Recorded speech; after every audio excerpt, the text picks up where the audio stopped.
ብላችሁ በተፈጠረው ነገር ልጅ ምን የተባለው ነገር ሃይሚ ከወጣች በኋላ በጣም ጥያቄዎች በዝተውብኝ ነበርና ያ ነገር እንዳይፈጠር የቻልኩትን ሁሉ እያደረኩኝ ነበር። እንደዛ አይነት ነገር እንዳይፈጠር ከእናቴም ብዙ ነገር ለመደበቅ ሞክሬ ነበርና በመዋሸቴ ብቻ ችግር ውስጥ ገብቻለሁ። እናቴም የዋሸሁበት ምክንያት ደግሞ ለበጎ ነገር ነው ማለት እንዳትቀየሚ፣ እንዳታዝን ምንም ውሸት ቢሆን ምንም እውነት ያሌለው ነገር ቢሆን ውስጣቸው የሚፈጠር ነገር አለ። እናት አይደለች ምንም አይደለም እንደዚህ ነገር ብላችሁ ስትወጡ እንኳን የምትጨነቅ ሰው ናትና ብቻ በእንደዚህ አይነት ወይ ደግሞ ትላልቆቿም የኔ ታላላቆችም ያላሳዩትን ባህሪ ብሩክ አደረገ ሲባል እናት አይደለች ይከፋል።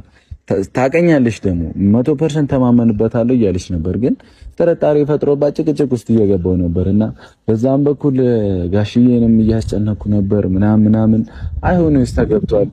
ጓደኞቼንም እንደምታዩት ነው በውስጥ በጣም ይጠራሉ። ሁሉም እየተገናኘንም እንትን እያለን ብቻ በቃ ደስ አይልም። በቃ ያለንበት ነገር ደስ አይልም።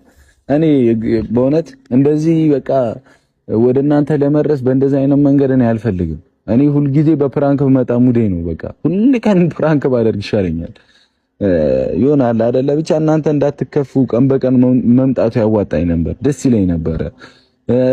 የእናንተ ፊድባክ ሳይ ደስተኛ እንደሆናችሁ ሳይ በቃ በጣም ደስ ይለኝ ነበረ ምናምን።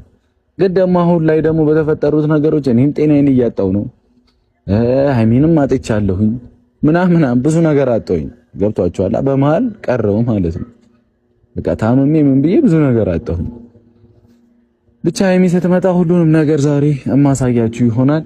ያላለቀለት ነገር ቢኖርም ሁሉም ነገር ግን በቃ ሳስበው ገባኝ፣ ሳዳምጠው ውስጤን ብሏል። ከዚህ በኋላ የምከፋባቸው ነገሮች ይኖራሉ ብዬ አላስብም። በቃ በእውነት ነው የምላችሁ ሃይሚን ለማስደሰት በጣም ሞክሬ ነበር፣ በጣም እየጣርኩ ነበረ። እሱ ካልተሳካ ፍሬ ካላፈራ የምለፈው ነገር ምንም ጥቅም ካሌለው በድካም ከሆነ እኔስ ማን አለ? ለኔ ማን ያስባል? ሁልጊዜ የሚመክራችሁ ነገር ነበር አይደለ? ለኔ ሲሆን አይሰራም ነው ያ ነገር። ለራሳችሁ ያላችሁ ትራሳችሁ ናችሁ ምናምን እያልኩ እናገረው ንግግር ነበር አይደለ? ለእናንተ ሲሆን ነው የሚሰራው፣ ለኔም ሲሆን መስራት አለበት ይሄ ነገር አይደል?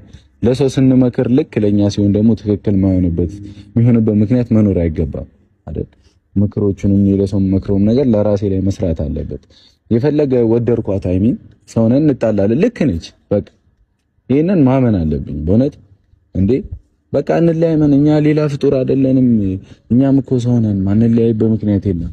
ልክ ነች በቃ እኔ በመሀል ራሴን እያጣው ሌላ ችግር ውስጥ ከምገባ ሁሉንም ነገር መቋጨት ነው የሚሻለኝ።